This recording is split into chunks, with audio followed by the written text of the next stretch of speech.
लोकसभा चुनाव के हलचल के बीच CM doctor Mohan Yadav mission Malwa Nimar पर आए, जहां उन्होंने कांग्रेस पर जमकर निशाना साधा। वहीं अब सीएम मोहन यादव के मिशन मालवा निमाड़ पर सियासत का सिलसिला शुरू हो चुका है। देखिए, बेरोजगारी दर तो निश्चित तौर पर मोदी सरकार के समय पर बढ़ी नहीं है, बल्कि कम हुई है। और वो हम इसलिए कह सकते हैं कि जिस प्रकार से हमने सर्वांगीण विकास के कार्यक्रम दिए और विशेष करके गरीब कल्याण के कार्यक्रम दिए, उन कार्यक्रमों के माध्यम से भी आप देखेंगे तो आप पाएंगे कि कहीं न कहीं रोजगार के संसाधन उपलब्ध होने का काम किया। अब देखिए, हमारे यहाँ दुर्भाग्य से कांग्रेस आरोप जब लगाती है तो वो सिर्फ उनका ये सोचना रहता है कि सरकारी नौकरी जो है वही रोजगार है। इसके अलावा अगर मान लो निजी तौर पर कोई व्यक्ति स्टार्टअप के माध्यम से, मुद्रा लोन के माध्यम से अपना नया व्यापार व्यवसाय शुरू करता है, गांव में स्वरोजगार देता है। कई स्थानों पर हम देखते हैं कि जब निर्माण कार्य चलते हैं, शासकीय निर्माण कार्य, तो उसमें कई सारा मानव श्रम लगता है। निर्माण में मानव श्रम लगता है, निर्माण में इंजीनियर्स लगते हैं, निर्माण में कई सारे कुशल अकुशल कारीगर लगते हैं। वो सब रोजगार की श्रेणी में आता है। उसके अलावा मनरेगा को भी हमने यथावत रखा है। प्रधानमंत्री आवास के माध्यम से भी जब भवन बनने का काम होता है, जब 8 करोड़ भवन बने देश के अंदर, तो क्या ऐसी बन गए होंगे उसमें मानव श्रम नहीं लगा होगा?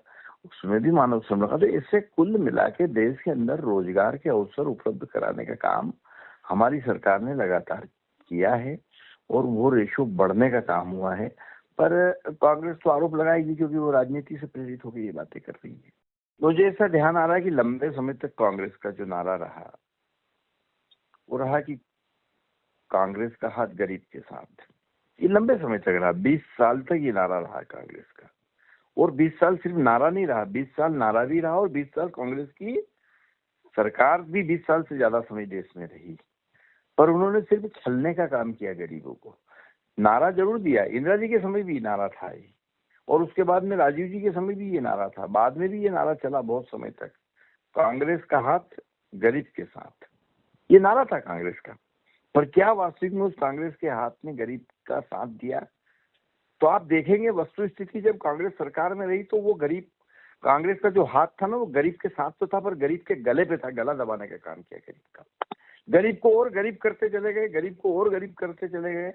गरीब के लिए कोई योजनाएं नहीं दी देश के अंदर। और आज स्थिति यह है कि देश के अंदर जब से भारतीय जनता पार्टी की सरकार मोदी जी के नेतृत्व में काम कर रही है, तब से आप देखेंगे भारतीय जनता पार्टी की स्थापना के समय पे पंडित दीनदयाल उपाध्याय जी का अंत्योदय का जो सपना है उस संकल्प को लेकर हमने पार्टी की स्थापना करके विचार को प्रारंभ किया कि जब हम सत्ता में आएंगे तो जो शोषित है, वंचित है, दलित है, जो समाज की अंतिम पंक्ति में बैठकर सरकार की योजनाओं की राह तक रहा है कि कोई आएगा और मुझे सहारा देगा सरकार का नुमाइंदा और मैं समाज की मुख्य धारा में आ सकूंगा, उस व्यक्ति, अंतिम पंक्ति में बैठे हुए व्यक्ति का उत्थान करना, ये हमारा परम लक्ष्य है, परम संकल्प है। और इसी संकल्प को हमने सिद्ध किया। जब हम सत्ता में आए तो हमने गरीब कल्याण की विभिन्न योजनाओं के माध्यम से, लाभार्थी योजनाओं के माध्यम से, हितग्राही मूलक योजनाओं के माध्यम से उस गरीब को जीवन, उसके जीवन को सामान्य क्रम में लाने का विनम्रता से प्रयास किया। और आज हम गर्व से कह सकते हैं कि ऐसे करोड़ों लोग हैं देश के अंदर जिनको हम समाज की मुख्य धारा में लाने में सफल हुए हैं। ये भारतीय जनता पार्टी के विचार और रीति नीति की वजह से हो पाया है। हमने सत्ता को कभी भी साधन से ज्यादा कुछ नहीं माना है। सत्ता सर्वोपरि नहीं है हमारे लिए। शासन, सत्ता ये संसाधन है गरीब के कल्याण का। हमारी ये मूल परिकल्पना, हम इसी कल्पना के आसपास काम करते हैं। इसीलिए आज समाज के अंदर हम पे विश्वास किया जा रहा है, भारतीय जनता पार्टी के प्रति भरोसा बढ़ा है। उसका नतीजा है कि कई राज्यों में और देश के केंद्र में हमारी सरकार बनी है। कांग्रेस की तैयारियां निश्चित रूप से बहुत अच्छी हैं। हमारी बहुत पहले से तैयारियां चल रही थी। हमारे प्रदेश अध्यक्ष जीतू पटवारी जी मध्य प्रदेश के अंदर और देश में मल्लिकार्जुन खड़गे जी कांग्रेस पार्टी को एक नई ताकत से और नई ऊर्जा से इस चुनाव के अंदर आगे लेकर आने का काम कर रहे हैं। और जहां तक हमारे राहुल गांधी जी, प्रियंका गांधी जी, सामूहिक रूप से हमारा सारा नेतृत्व पार्टी का जो है कांग्रेस पार्टी के लिए जी तोड़ मेहनत कर रहा है और निश्चित रूप से सुखद और अच्छे परिणाम आएंगे इस बार। ये तो कांग्रेस पार्टी ने कर बताया है जहाँ तक उन्होंने राहुल जी के ऊपर इस प्रश्न चिन्ह खड़ा करा है, तो मनमोहन सिंह जी की सरकार में 10 साल की यूपीए की प्रधानमंत्री मनमोहन सिंह जी के राज में करोड़ों लोग गरीबी रेखा से बाहर आए थे। और ये तो जीता जागता प्रत्यक्ष प्रमाण है कि मोदी जी की सरकार में 23 करोड़ लोग गरीबी रेखा के अंदर फिर से आ गए हैं, फिर से गरीब हुए हैं। तो इसको तो कुछ भी जस्टिफाई करने की जरूरत ही नहीं है, ये तो प्रत्यक्ष प्रमाण है। और जहां तक मोहन यादव जी की बात का मैं उत्तर दूं, तो मोहन यादव जी तो खुद जो है पर्ची वाले मुख्यमंत्री हैं।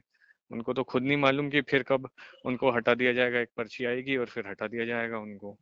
तो उल जलूल बातें कर रहे हैं मोहन यादव जी, बस सिर्फ खबरों में बने रहने के लिए राहुल गांधी जी के ऊपर अटैक करना चाह रहे हैं, जिससे कि उनका शीर्ष नेतृत्व खुश हो।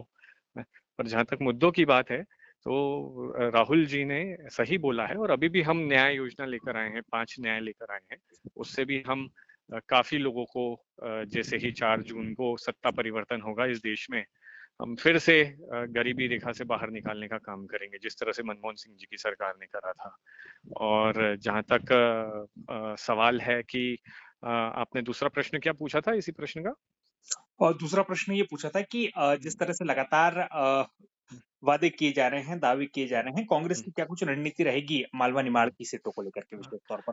मालवा निमाड़ में भी हमें सुखद परिणाम आएंगे। मैं कोई दावे तो नहीं करता भाजपा की तरह, है ना, कि अब की बार 400 पार ना, अब की बार इतने पार ना, उतने पार, है, क्योंकि ये घमंड का प्रतीक होता है। तो पर ये जरूर है कि जनता के मन के अंदर 10 साल के अन्याय काल जो मोदी सरकार का जो है, अन्याय काल कहेंगे हम इसको, 10 साल, इसमें न तो युवाओं को रोजगार मिल पाया, न किसान लोग जो हैं उनको फसलों का उचित दाम मिल पाया, न महिलाओं को महंगाई से राहत मिल पाई। किसी भी क्षेत्र के अंदर आप देख सकते हैं, 45 साल में सबसे ज्यादा बेरोजगारी दर है आज वर्तमान में हमारे देश के अंदर। जो काम मतलब 75 साल में नहीं हुआ, वो काम ये 10 साल में मोदी जी ने करके बता दिया कि देश के सबसे ज्यादा बेरोजगार हैं हमारे युवा आज की तारीख में। तो इन सब सारी चीजों से त्रस्त है जनता, तो उसका सुखद परिणाम हमें देखने को मिलेगा। हम जो 5 न्याय योजनाएं लेकर आए हैं, उसमें छात्रों को, युवाओं को, किसानों को, महिलाओं को, गृहिणियों को, सबको उससे राहत मिलेगी। और निश्चित रूप से कांग्रेस पार्टी को चुनाव करेंगे इस बार।